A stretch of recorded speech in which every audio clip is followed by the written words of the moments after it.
Welcome to Toffee TV. It is the player ratings. Everton 2, Bournemouth 3.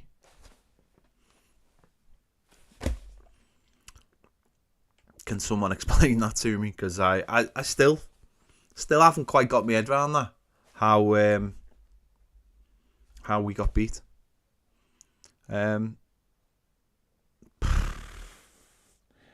I'm not angry. I'm just in shock. I am an absolute shock.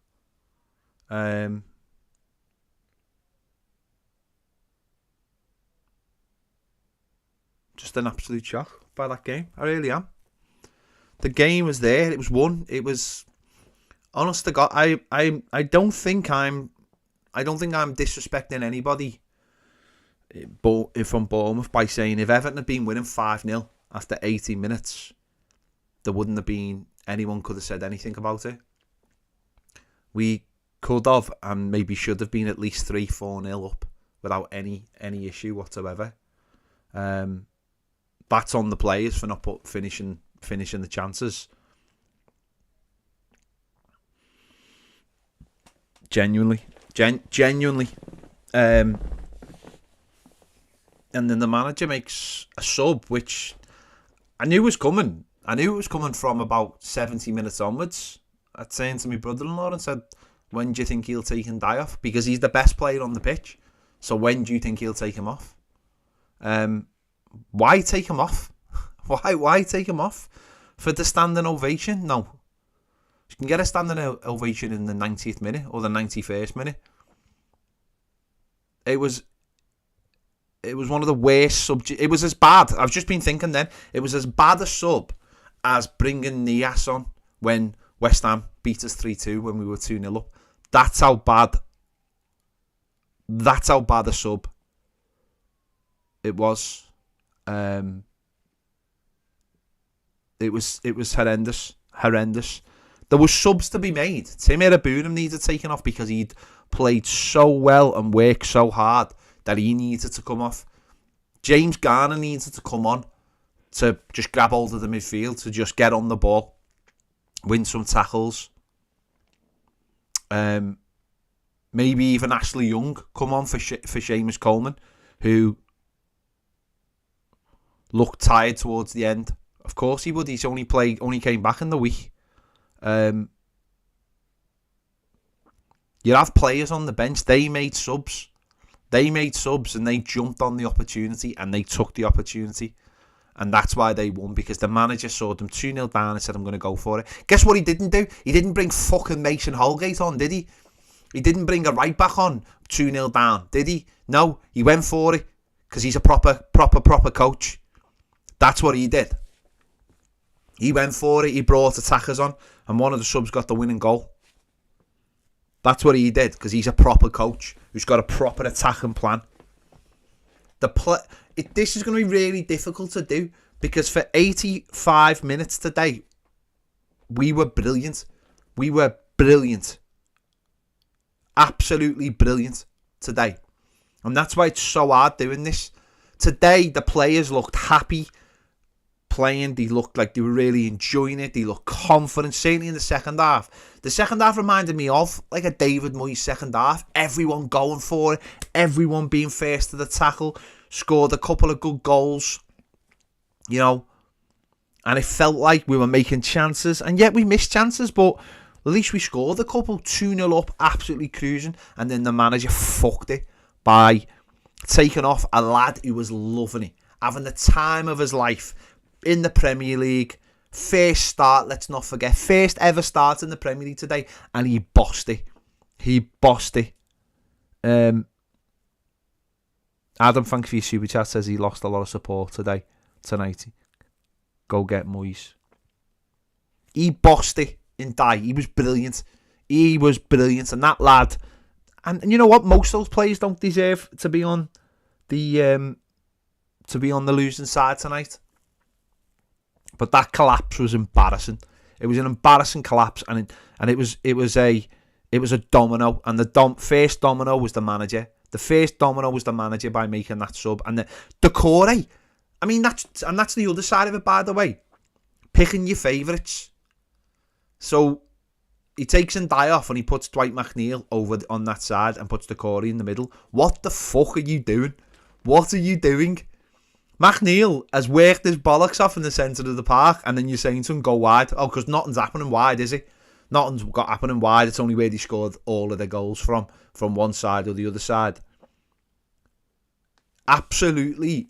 You make changes properly, like a fucking grown-up. Like an absolute grown-up. You say, we're bringing a left winger on for a left winger, or we're bringing to tighten it up. We're 2-0 up, and we're going to tighten it up. And he brings on Abdoulaye Doucouré. What the fuck are you thinking? What are you thinking?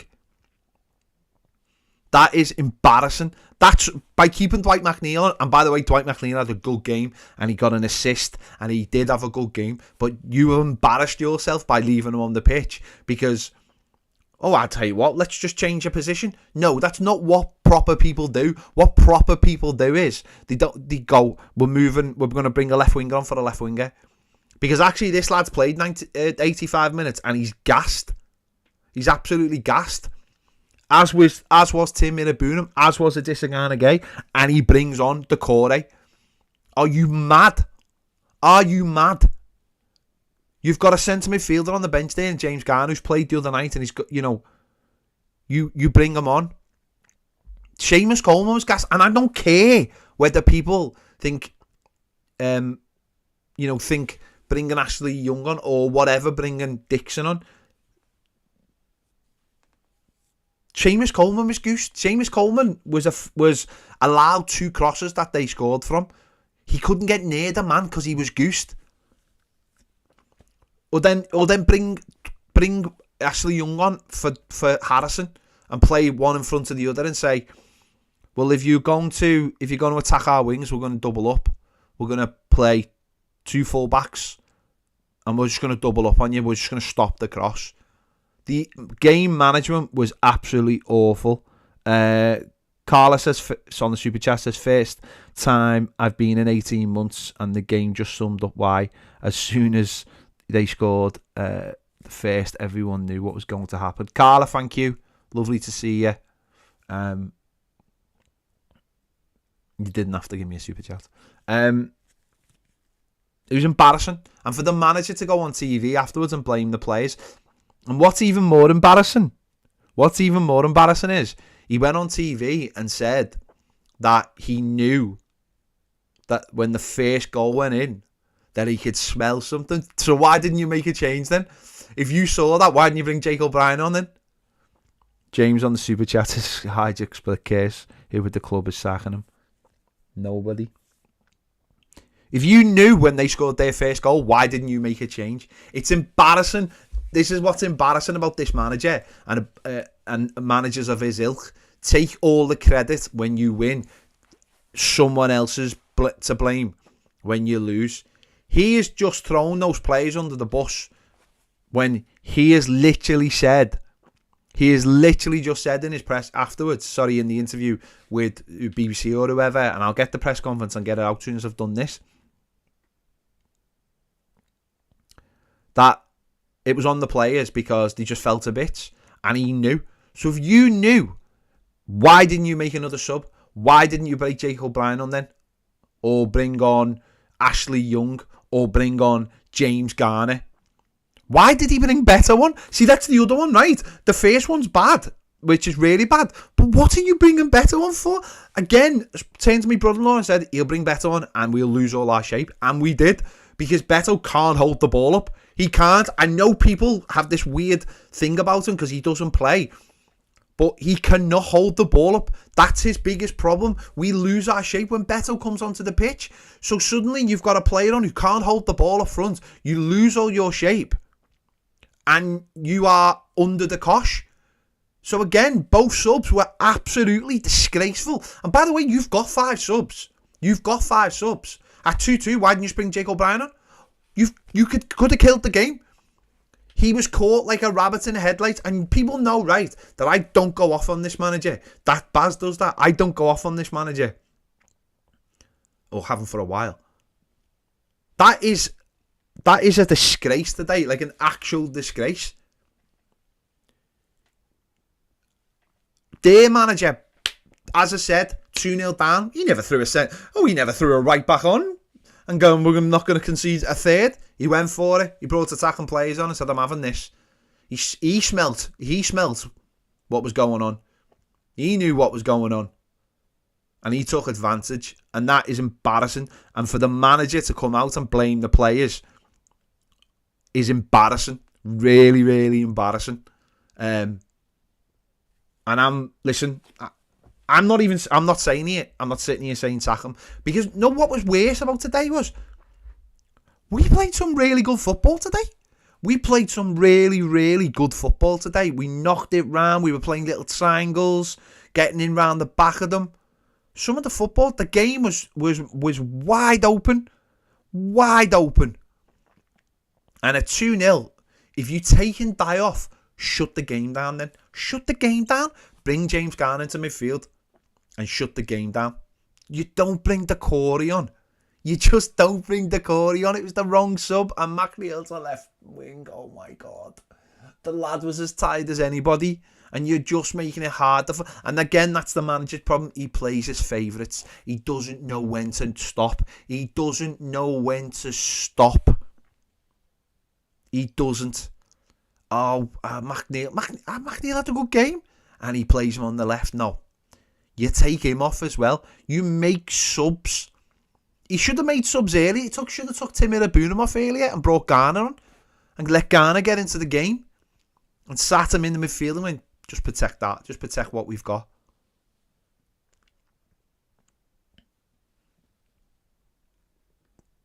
Absolute shit show. Stupidly, I looked at the table when we were 2-0 up and we were in a lovely little position. And look at us now. Three games, 3 defeats, 10 goals conceded. 10 goals conceded. 6 goals in the first 2 games. I'm not being funny, but if Managerial was in charge, this fella's feet wouldn't be touching the ground tonight. They would not be touching the ground, and he'd be on the phone to David Moyes. He would be on the phone. You've got 2 weeks. He's out. You're in. Come on. Get this sorted. Because that's embarrassing today. As I said, that goes back to, for me, that goes back to the day I realised that Martinez was done, the West Ham game. But I tell you what, the excuse I would give for Martinez, well, not an excuse as such, because it was one of the most idiotic subs ever been made. But he was down to 10 men. He brought Nias on, and he brings him on, and the rest is history. Today, he had 11 men. I've never seen a player have such a comfortable game as Ndai. He was brilliant second half. Oh my, we'll get into it in a minute. I just feel like I need to sit here and rant all night because it's outside the game. I was just shell shocked by it, and I think everybody was shell shocked by it. When the first one went in, it was like, oh yeah, even though it was a fucking terrible goal to concede. Seamus Coleman allowing the cross, and Michalenko so slow. And everyone was like, oh yeah. And then it was like, no, they went for it. They knew. They were like, yeah, we're having this. The players were out on the feet. That's on the manager. That is on the manager. It's on the manager. And for him to go on TV, I find that embarrassing. And I was listening to the radio, and a couple of people were like, oh, it's, people who maybe weren't there, were like, oh, it's not, oh, they've give up on him. Sorry. Did you watch that game? Did you see how in control we were at 2-0? How it was going to be our first win of the season. 1 in 3. It's okay. That's not terrible. We've got 3 points on the board. Happy days, been a good week. And then he pissed it all away. And it was terrible. And as I said, Decore was not the man to come on. James Garner, if anybody, was the man to come on, but don't take Ndai off. bite the bullet and just take Dwight McNeil off and say we're going to have James Garner sitting in the midfield, we're going to have a 3, and then take Tiller and Boonham off, and a bit later on and bring Decore in, or take Timmy and Boonham off and bring James Garner on.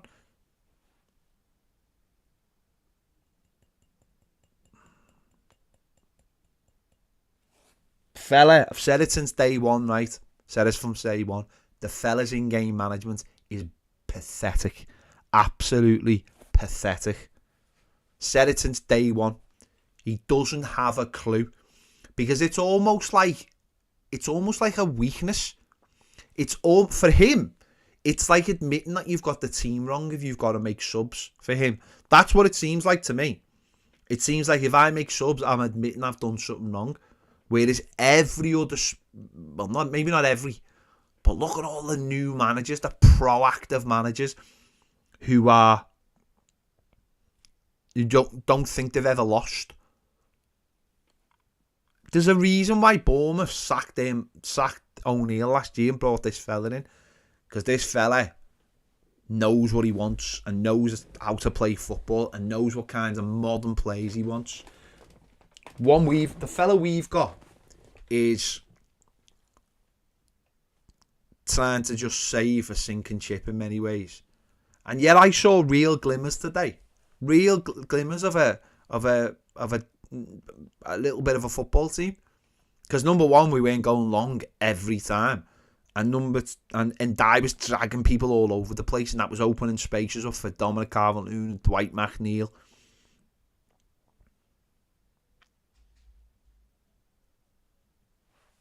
And what that showed to me is that there is a football team in there, but this fella ain't never going to get the best out of it because he doesn't know how to, because he's not that kind of coach. It's not that kind of coach at all. And sometimes it is about shutting up shop, but you shut up shop the right way. You take the right players off. You don't take a fella off who's absolutely ripping the back arse out of them. He wasn't even tired anyway. He wasn't even tired. He was running the show at that point in day. He was loving it. And he's walked off the pitch at 2-0. And at the final whistle, it's 3-2. And it's embarrassing. Absolutely embarrassing. And it's on the manager. And it's completely on the manager. It's as simple as that. It's on the manager. Let's just actually get into player ratings, because I could literally just sit here all night just going mental, but I don't think I will.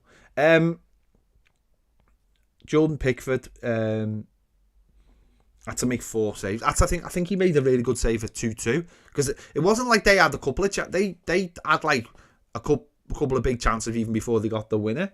I actually thought he got an injury. He only kicked that ball down the wing, and it looked like he'd got a bit of an injury. He kept on going down and stuff. But again, goals prevented by, according to the stats, 4 he prevented today. I thought he had a decent game. A couple of big saves in the second half. Ultimately, it's not enough. Is it? Which is just absolutely crazy. Jordan Pickford, I would give a 7. Seamus Coleman, I mean, I don't know how he didn't score. When it was 1-0. Had a brilliant opportunity to score for us. Had a decent game, was getting forward. As I said, he should have made it 2-0. There's his heat map there. Got forward really well. Was having a good day till the last 5 minutes. Really was having a good day till the last 5 minutes, and then 2 of the goals have come from his side. The first goal and the third goal, he just hasn't got tight enough. Has not got tight enough whatsoever, and he's allowed 2 crosses to come in.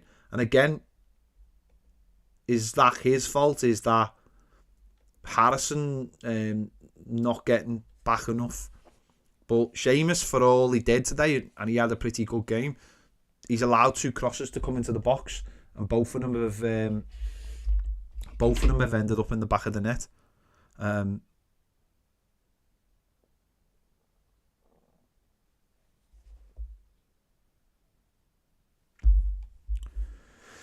I'm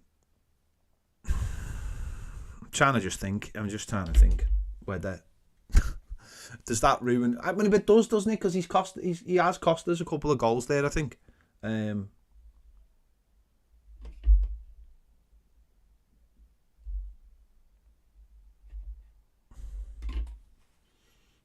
He should have done a lot better for both of them. And again, should the manager have helped him out by putting someone on that side? Possibly so. So, Seamus Coleman, I mean, yeah, I don't know. As I said, this is like I should be doing play ratings for 85 minutes and then onwards. But no, I think he cost us two goals there, Seamus. So, Seamus Coleman, I would give a 4. Vitaly Mykolenko on the other side, again, pretty steady game. 7 clearances, won 4 out of 4 headed duels, 2 out of 4 ground duels. But 2 of the goals have come, the first goal and again, I think the third goal have come because he hasn't been first to the ball. And again, a pretty steady game. Just see his heat map there. Again, in their half. Him and Seamus Coleman getting in their half, but both of them dominated for the goals. So Mykolenko 4 as well. James Tarkowski, 5 out of 6 aerial duels, ground duels. I don't know what's going on with Tarky at the moment. He doesn't. Well, he's had injuries, hasn't he? He doesn't look. Don't know whether people agree with me, but he just doesn't look right, does he? He just doesn't look right. Ultimately, Adam,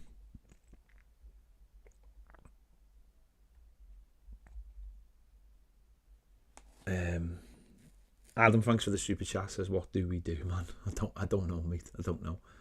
Tarky just doesn't look right to me. Like, I don't know whether it's the partnership. I don't know whether it's the injury. He just doesn't look right to me. And he's part of a back four that have conceded 10 goals. He hit the post as well, didn't he? 2-0, which he should have really scored. He just doesn't look like commanding. Like, he's at the lead. Him and Seamus are the leaders, and the manager's going for leaders. Well, there's one of your boys there, Sean, and he's not exactly playing his part, is he? We're getting done by crosses. What's going on? 3 crosses, 3 goals. Last week against Brighton. 2 weeks ago against Brighton, crosses, goals.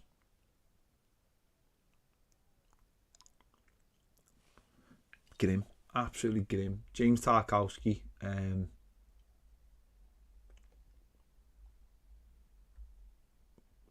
6. Michael Keane scored a great goal. Like, properly good goal, didn't he? Proper good goal today. A lovely finish. And you just think, right, go on then. And again, it's not like individual mistakes, is it? It's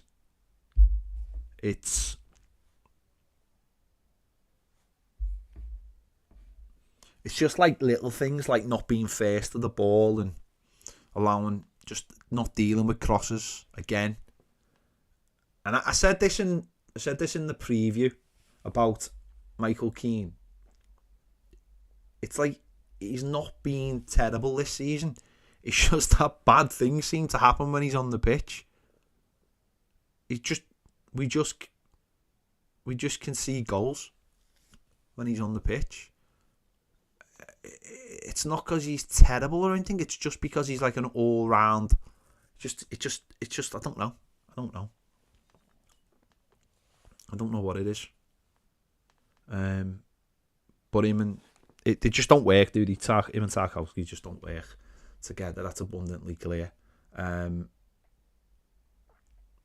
No pace. There's no pace there, is there, in the partnership, which is a big problem as well. There's no pace there. So, again, Michael Keane scores a goal, but helps. We concede another 3. So, Michael Keane, 5, I suppose. Don't know. It's really, really difficult for the back four. A back four that concedes 3 goals. It's really difficult when they've been absolutely perfect. But it's your job to keep the ball at the back of the net, so it doesn't really matter.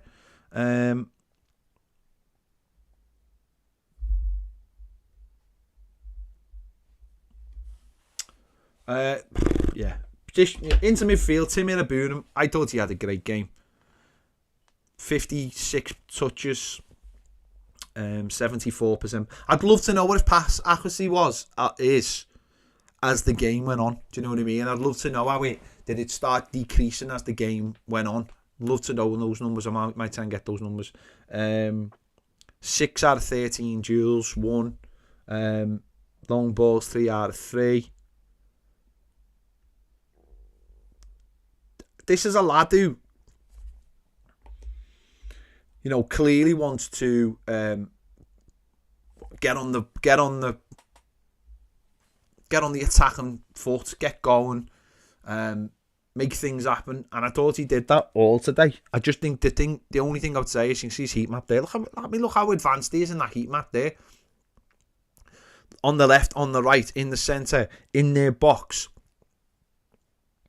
This is a lad who's playing on the front foot. This is a lad who could be the Corey's replacement in my eyes. This is a lad who wants shots. This is a lad who wants to. You can see he's got something about him, and he wants to prove that at Everton. This is a really good player. The only thing today was he ran out of energy. That's all. That's all it was. And when you run out of energy, that's on the manager. That's on the manager to make the change. You can't. This is a lad who's only just. This is his 3rd, Premier League game for us. 3rd start. I know he played a few games for Villa, but you have to be in that.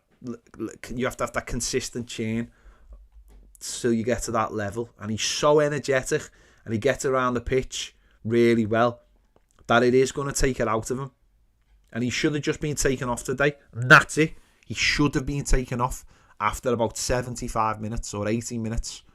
James Garner should have come onto the pitch and just sat in, and that's it.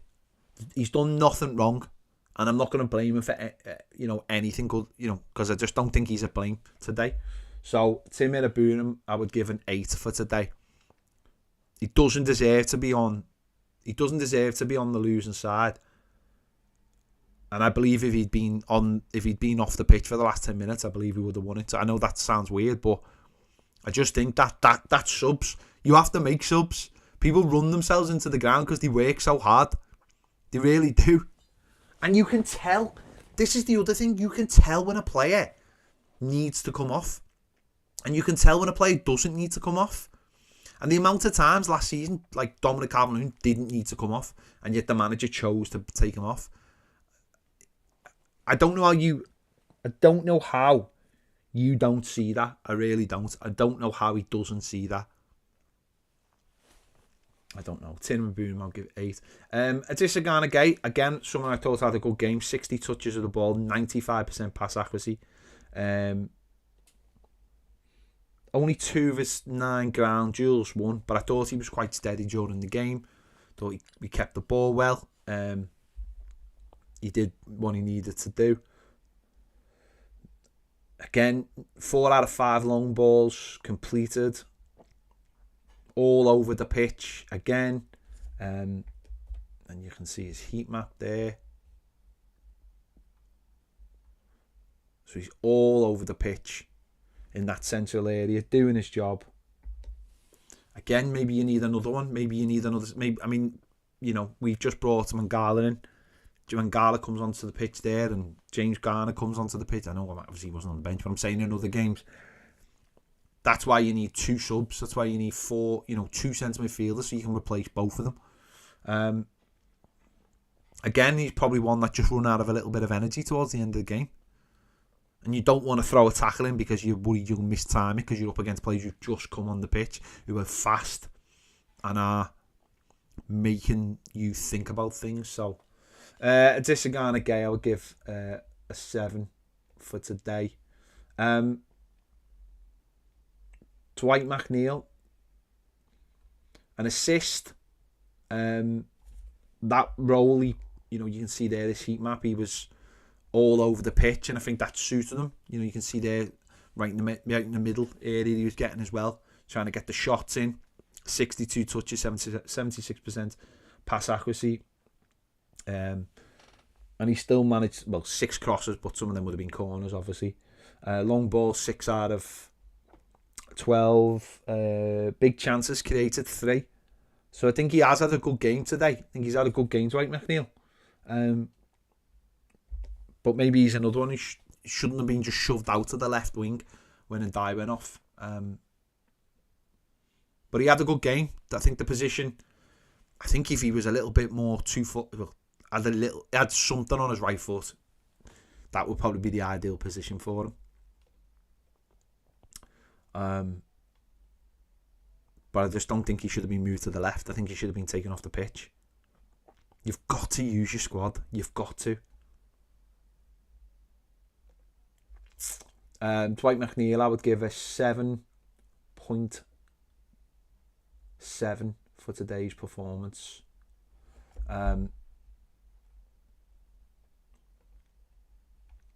Ndai, just the reason we lost. The reason we lost today, I just thought he was brilliant today. I thought he was brilliant. Every time he got the ball, he tried to be positive. He tried to take on the playing against someone.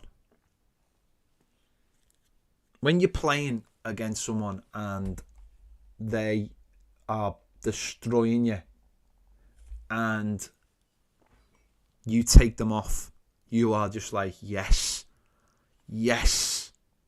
Thank God for that. And it gives you such a boost. And we did that. That was our decision to do that. That was the manager's decision to do that. He was so good today. Only had 42 touches. 4 dribbles. Says only one of them was successful, but it didn't feel like that at the game. 13 ground duels and he won 6 of them.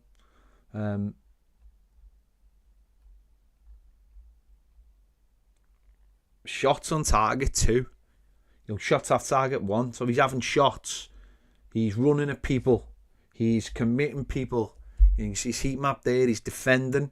He's getting forward in that little channel there on the left-hand side. He's cutting in. He destroyed them today. We took him off. Sean Dyche took him off. And the Bournemouth players must have been, and the manager just must have been, thank God for that. We can have a go now. And they did. And it is one of the stupidest and worst decisions I've ever seen at Goodison Park. And I've seen a lot. I've seen a lot of stupid decisions. But that's up there. He was brilliant today. And he should be toasting, being man of the match with an Everton win. And kids are going to get his name on the back of the shirt and all that kind of thing. And he's probably sitting there going, how on earth did we lose that game? And it's appalling. It's absolutely appalling. As I said, for me, it's up there with bringing Ndai on. Ndai on. Bringing Nias on.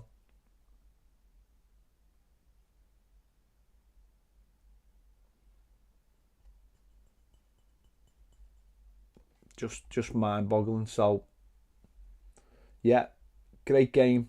I'd give him a 9. A 9 for today. The only thing missing was a goal, which he had he had 3 attempts and probably should have scored 1, to be honest. He probably should have scored 1, if I'm honest. Jack Harrison on the other side. I thought he had a good second half, actually. I thought he had a good second half. Seemed to find a lot more space. Was really positive. Some nice runs, some nice passes. 56 touches, 89% pass accuracy. Big chances created, 1. 1 shot on target, 1 shot off target, won 6 of his 9 duels. I thought he had a good game today, to be honest, especially in that second half. I thought he come alive in that second half. But then the problem is, though, we've conceded 2 goals on that side, and you look at it and think, should he have got back and protected? Should he have helped out? Was he knackered by then? Should he have been taken off by then? This is why you've got to make the right subs, and this is why you've got to use all of your subs. Teams are making 5 subs. That's half of your team. So in the 90th minute, when you're on your arse because you've made no subs, or you've made a couple of subs, and the opposition have got 5 fresh players on, and you wonder why you run out of energy and they've got loads of energy, that's the reason. That is the reason. Crazy. So I'll give Jack Harrison a 7.5 for today.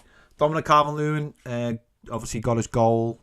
Being a lot of talk about him because he didn't leave. Finished really nicely for the goal. Played 88 minutes. Off the mark for the season. One shot on target, 1 shot off target. Again, I thought he had an all round good game today. 36 touches of the ball, so he's probably a little bit more in the game than he has been in the last few weeks. Don't get me wrong, I don't think he was like amazing, but I thought he had a decent all round game today. You know, in the box a lot more. As I said, nice finish, really nice finish for his goal. I just think it was crazy that he come off as well. I think it was absolutely crazy that he took him off. Didn't look like he was tiring. Beto is not the same player as he is. I thought that one was a strange sub. I really did. It's like he makes subs sometimes for the sake of it. Oh, I'll bring Beto on for Dom. I just found that incredible. Absolutely incredible. It was a terrible sub. A terrible sub. So yeah, Dom, listen. Yeah. Again, especially second half, thought Dom was really good second half. And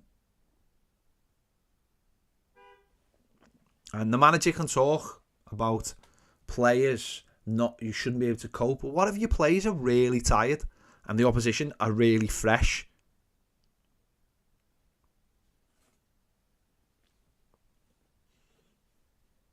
Awful. So Dom, I would give a 7.8 for today's performance. Let me just do the subs. 2 subs, man. 2 subs. Who do we have on the bench? I mean, yeah, Jake O'Brien, he could have come on. Yeah, Ashlyn could have come on. Garner could have come on.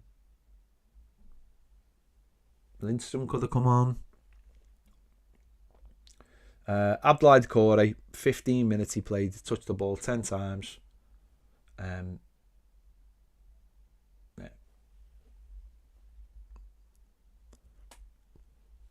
Yeah, not good enough. I'll give him a 5. Beto was on for 10 minutes, 4 touches.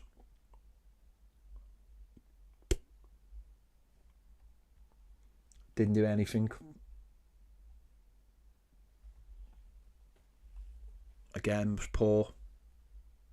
When he came on, I'll give him a 5 as well. Thought he was poor when he came on. Lad can't control the ball. I mean, that's the biggest problem, isn't it? Yeah. I don't know. Listen, I don't know. 3 defeats in a row. 3 defeats. Losing 2 of your first games at home last season at Goodison.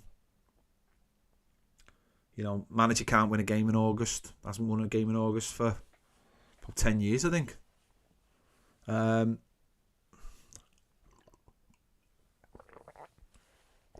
Some of our players just don't deserve to be on the losing side today.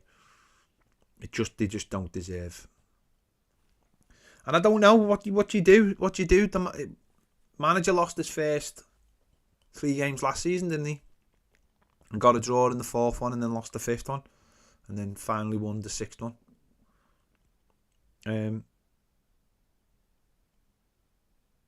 I don't know. The owner's not going to do it. I don't think the owner will do anything. And people might think he shouldn't do anything. That's by the way, that's 4 defeats in a row for Everton. Again, where's the standards? I see people go, oh, you can't sack him, or you can't do this, you can't do that. That's fine, but where are the standards? Where are the standards of this football club? Where are the standards of this football club? Who keeps those standards? Who lives by what the badge says? Who lives by what John Moore said? Where are the standards of this football club?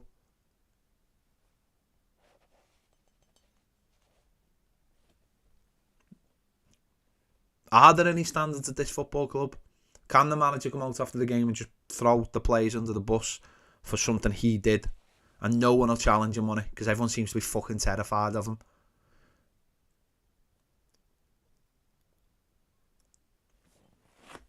It's just when people go, oh, it's all right, we won't be relegated. Oh, great.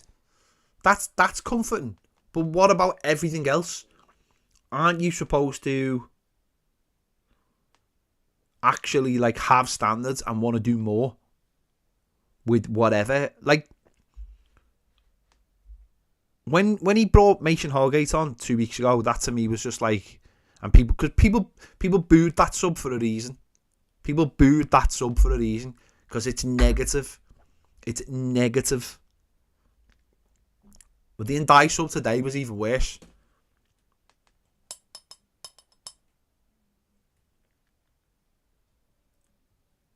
It didn't need to happen, and I personally believe it's cost us the game. That's my opinion. Making that sub created a chain reaction that meant we lost that game, where we should all be sitting here actually celebrating a really good win today. We should be sitting here really celebrating a really good win. And you know what? The Bournemouth manager will probably thinking, we deserve that because of what happened last week with the goal being disallowed and stuff. But I tell you what, one thing I will say, people pulling up in the comments there, you remember what the backbone of us doing well was last season? The defence. And we've now conceded 10 goals in 3 games. 10 goals in 3 games. So forget about it just being defeats. This time last year, we lost 1-0 to Fulham. And who was the other one? I can't remember who the other one was. Someone else down there. And obviously we got beat 4-0 away. And of course, same thing happened last year. Branthwaite was going to come back. Or going to come in last year. And Branthwaite... it was Wolves, wasn't it? It was Wolves. This year, yeah, Branthwaite will be coming back. But 10 goals in the first 3 games. 10 goals. And yes, Branthwaite is coming back. And that will obviously massively help us. But you can't just sit here and go, well, Branthwaite might be back straight away, or it might take him a little bit of a while just because of his fitness and everything. But we've got to deal with Villa first. And that's not going to be easy because they've won 2 out of the first 3 games. I'm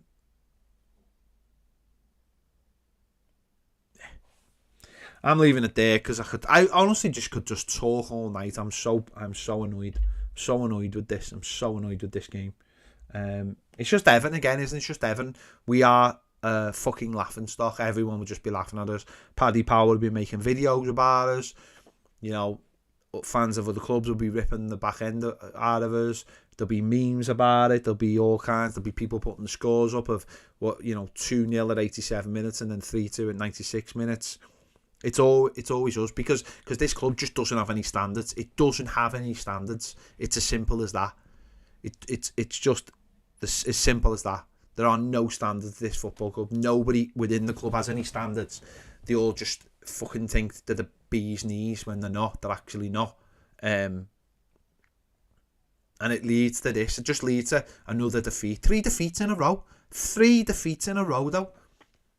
2 defeats already at Goodison Park. I remember we used to go through seasons and the only people who would beat us maybe at Goodison was like your Manchester Uniteds or a Chelsea or an Arsenal or obviously maybe Liverpool in the derby. We didn't used to get beat. We used to get beat by teams like Bournemouth. We used to get beat by teams like Wolves. We used to get beat by teams like Fulham or Brighton. Because we had fucking standards. And the reason those teams are beating us is because they've become better than us. Because they've gone on and changed the way they do things to a more modern style. And we're just stuck in the fucking mud. Honestly, absolutely. Yeah.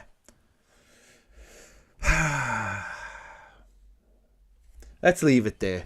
I could rant and rave all night. I really, really could. I could rant and rave all night. Right, just you're already telling me your thoughts in the comments.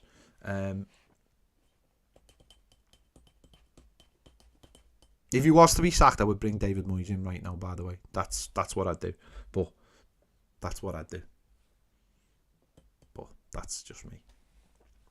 Anyway, make sure to check out Baz's videos. And we'll be live at 1 o'clock on Monday on YouTube. So make sure you catch that. Thanks for watching. See you all later.